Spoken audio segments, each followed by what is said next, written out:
my hometown named Kobe got a big earthquake, which killed about 6,000 people in 1 second. And it was January 17th. It was cold, rainy, snowy. That was probably the lowest of my life. I saw some dead bodies, fire started, people couldn't evacuate from the destroyed house. So I was right in the middle of the national disaster.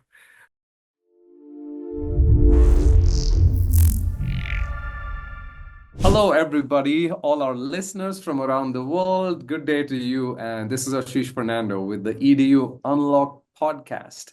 And our goal on this podcast is to bring educational leaders in front of you, leaders from enrollment, from technology, leaders who not just inspire their institutions, but have their personal stories and their global stories that inspire a lot of people in the higher ed sector. So joining us today is one such inspirational person. We have Dr. Takeo Suzuki, who's the Executive Director for the Center of Global Education at the University of Tennessee at Chattanooga. Welcome, Dr. Suzuki, to our podcast. Thank you very much. I'm glad to be here. Fantastic. I am so excited to talk to you, not just about how you think of internationalization and taking US institutions global, but I'm also interested in some personal stories because you look at the world with a slightly different lens, and we'd be happy to learn about that today. All right, fantastic. So just to give our listeners a quick background on Dr. Suzuki. So right now he's with the University of Tennessee. He oversees international programs at the institution, anything to do with study abroad and services for international students and global engagement. So if we have any students on this channel, I'm sure we have, who are listening in, who want to hear from leaders of international programs, leaders in admissions and enrollment, this would be one podcast for y'all to definitely give a listen to. Dr. Suzuki holds a doctorate in education administration from Northeastern. Northeastern is a very popular school for international students, and we're going to talk about that a little bit. But he also has a bunch of other certifications. He's got some from the Virtual Exchange Academy at the Stevens Initiative, Aspen Institute, and some from elsewhere as well. Now, Dr. Suzuki, as he humbly says that, don't call me a Fulbright, because I was part of a smaller Fulbright program. But hey, Dr. Suzuki, you were a Fulbright scholar, and we wanna definitely appreciate that. It's a big deal to be that, right? And as part of that, so as part of the Fulbright, this is my first question to you. When I Google you, India comes up a lot, right? And you are in some ways interested in India, associated with India, and Indian students, of course, form a big population of who comes to the US. What attracts you so much to that country? Okay, that's a very big question, but thank you for asking. That's my favorite question, probably. And I'm saying this everywhere I go. US have to build a better and stronger relationship with India because India is a success. Does India's success connect the global South success? Global South success connect the world success. That connect the US success. So I've been to India, I don't know how many times, but used to be I going to India like 4 times a year. And the more I go, the cultural heritage they have, the economic power they have, education and quality they provide, it's just outstanding. It's complete different national model than I ever seen in any country. It's different from Japan, it kind of different to China, different from the Germany. It's very unique process, but I can see India is a key for every success from economy to education and on. Being an Indian, I'm a nationalist, I Okay. like to say, and I love everything about India. I love everything about the US. Uh, it feels I feel proud when you say that, Mhm. about India, and it's been in a lot of ways in the last like 3 decades.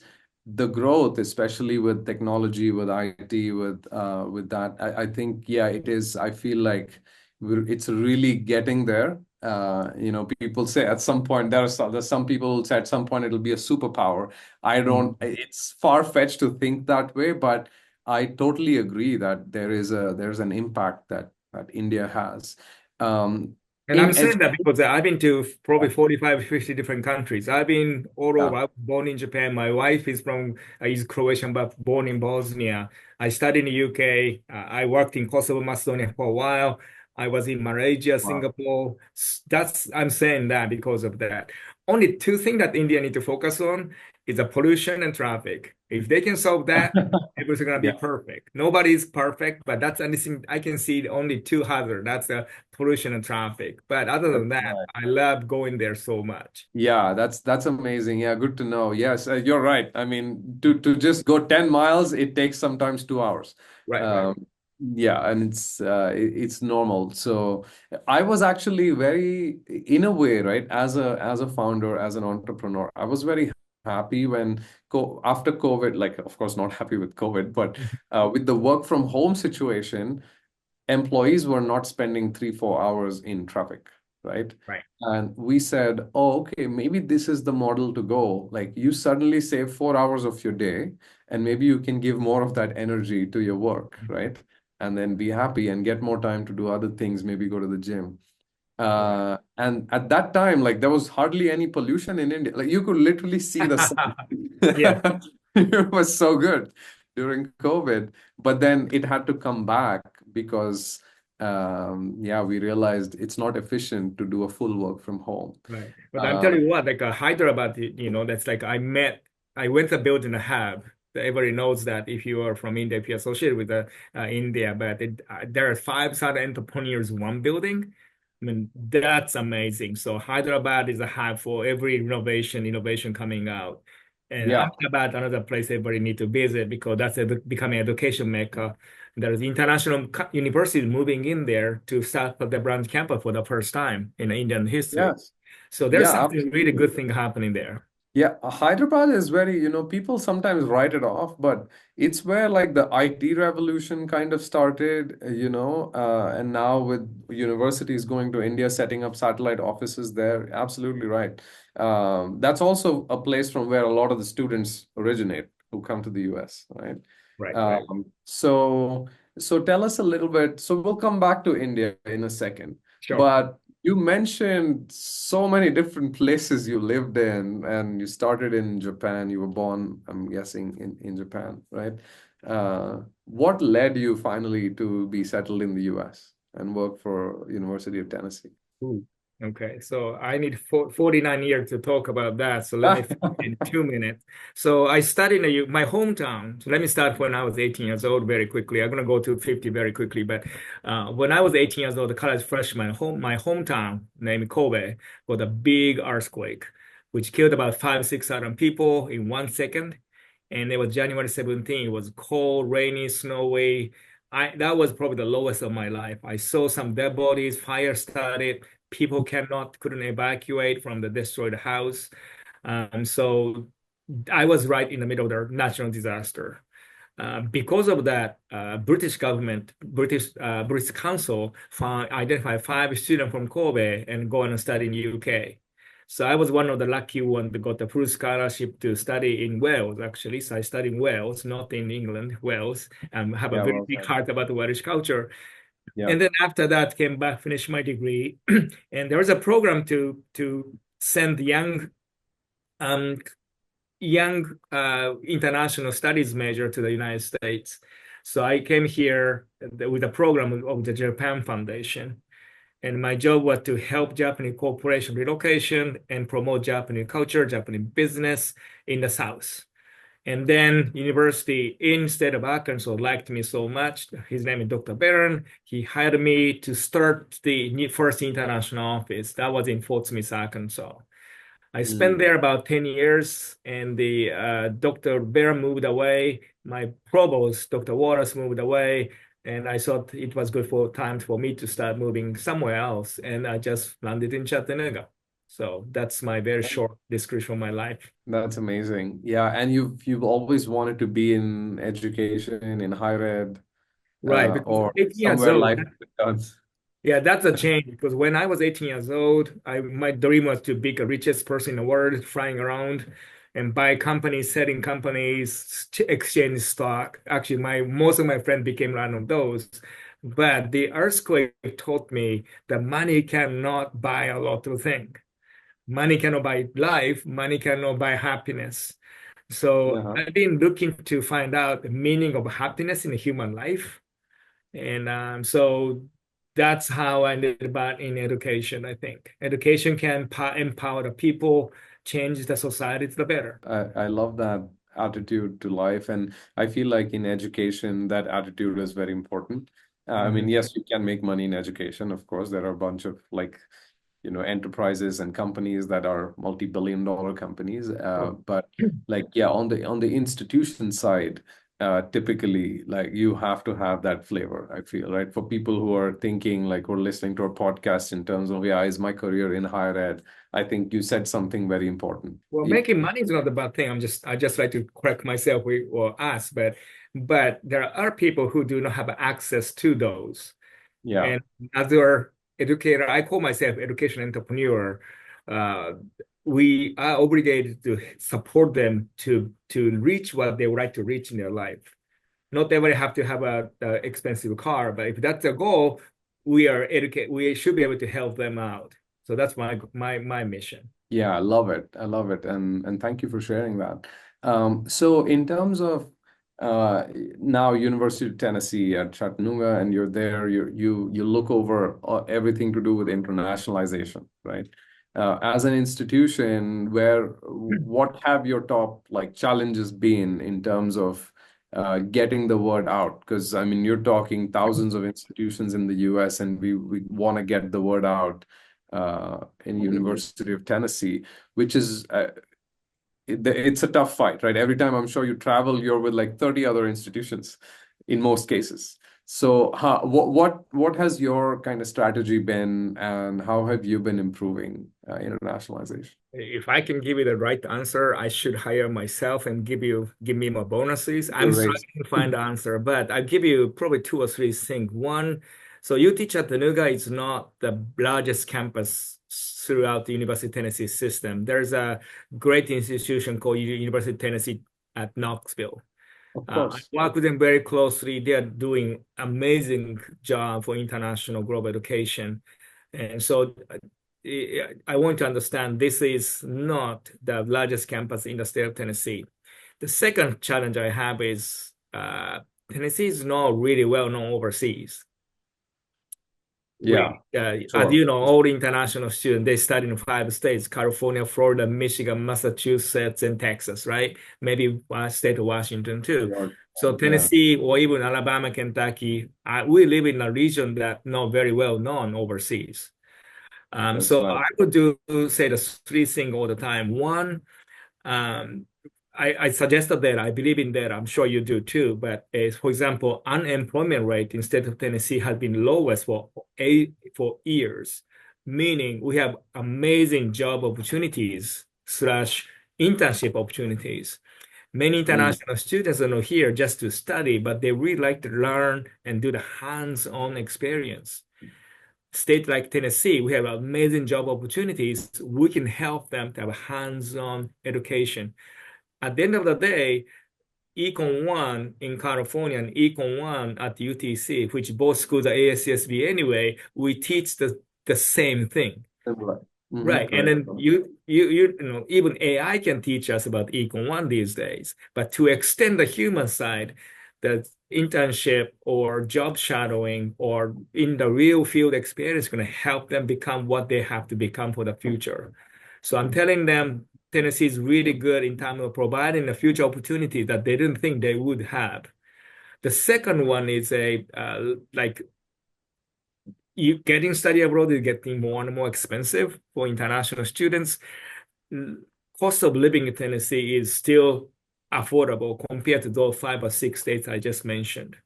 So at the end Mm, of the day, if they're gonna spend this a big chunk of money in education, why don't they spend this much in undergraduate? Maybe you can even stretch to get the graduate degree with the same amount of money they may spend some other states. So those two That things actually convince parents understand. And I'm always tell myself, I mean, I myself international students, I myself became American a couple years ago.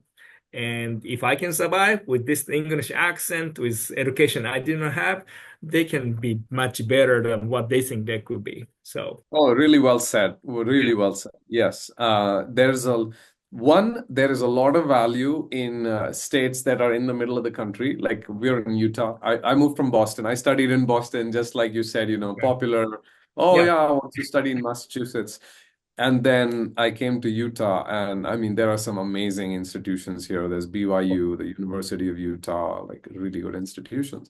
And students typically tend to ignore, international students will tend to ignore those places. But yeah, the cost of education, the cost of living. I mean, living in Boston versus living in Salt Lake City, whole different Yeah.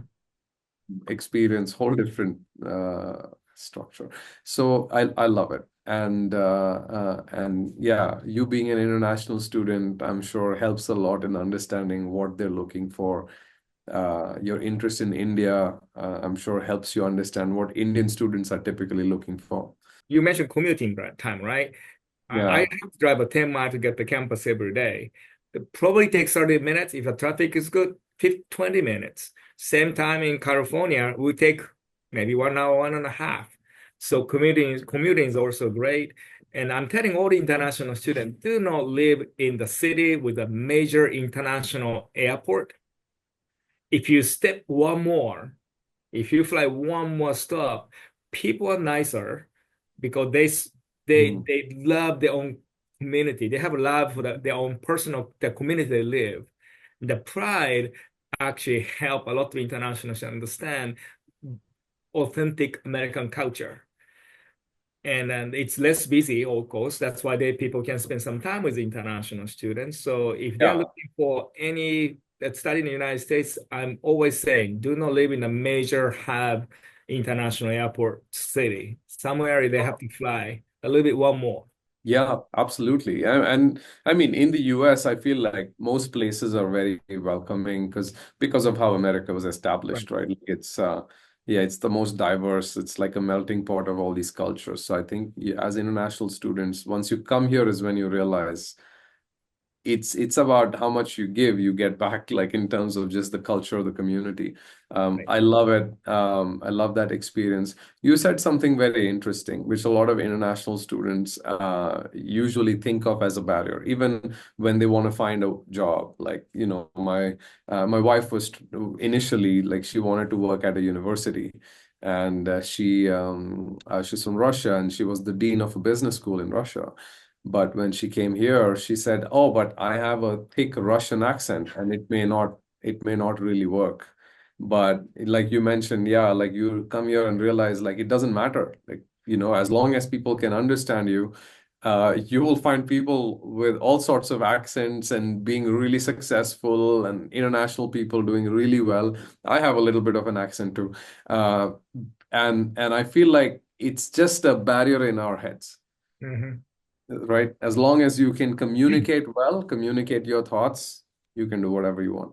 Right. And try to be a little bit funnier than usual, and that will buy some extra support. Yeah. Yeah, oh, for sure. Yeah, yeah. I think it's yeah, the American culture is a little more casual, for lack of a better term, right? Like, yeah, like in Indian cultures, you never randomly say hi to a person or crack a joke about the weather or something. But here you do. Yeah, absolutely. No, those are great things. Talk to me a little bit about your interest with the slums in India. You work with Dharavi. You said that it Right. was So, a like I project. said, a few minutes ago, I'm very interested in finding the meaning of life, that what make people Mhm. happy. The Yeah. first time I visited was when I was in 20s in Malaysia, and I was shocked. That was right after I studied UK in 1990s. I even had access to the internet already. I had an email address, and I had a pretty much everything I wanted, but I was not very happy about a lot of things. And I visited slum with my friend in Malaysia and in Kota Baru, northeast side of Malaysia. And I don't, even though they don't understand me and I don't understand them, they look happier and they act happier, they behave happier. And they even share some food and stories that, and even with through my friend. And that was just amazing experience. So Mm, we may have 2 or 3 cars at home. We have access to everything. When we go home, we have full of food in the fridge. But does that really make us happy? I don't really think so. So that triggered to make me think, what does really mean happiness in the life? So I have visited the slum in Philippines, Vietnam, Thailand, and now I'm visiting a couple of times the slum in Tel Aviv and Mumbai. And if you don't know the Tel Aviv, they have banks, they have school, they have amazing medical facility, um, and they have their own, almost like a little country they have. It's they're mhm, very self-sufficient, and they do, I don't know how I describe this. The people working there have a very unique niche skill. They're using, like, for example, they're using the old Mercedes engine to clean up the water bottle that nobody gonna know how to fix it if it goes down.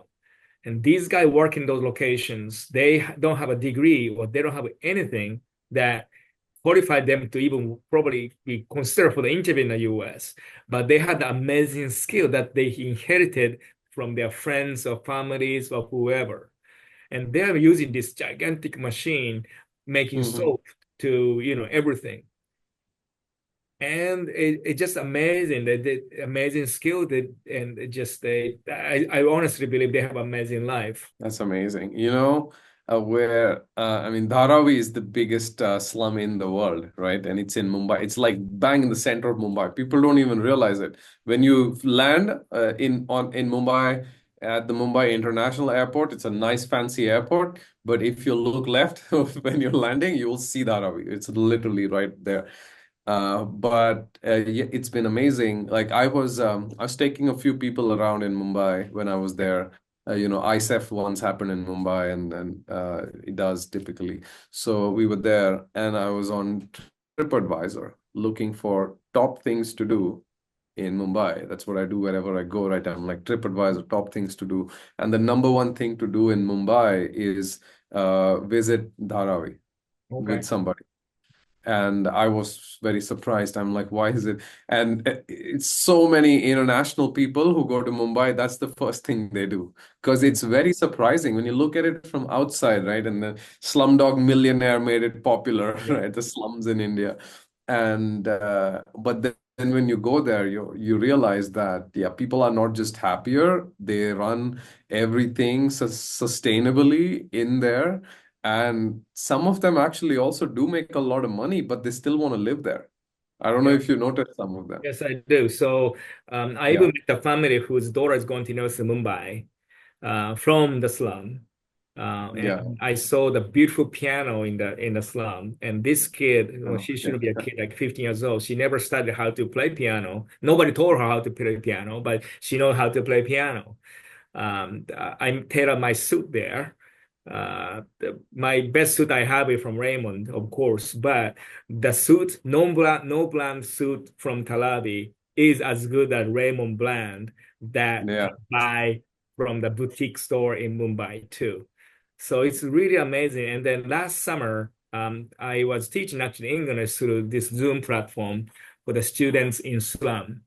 We did about 12 sessions. I met an entrepreneur who started a school in the slum, and then he wanted me to talk to the students so that they can improve English a little bit. Obviously, if they can speak English, they can find a better job, maybe better income, better life.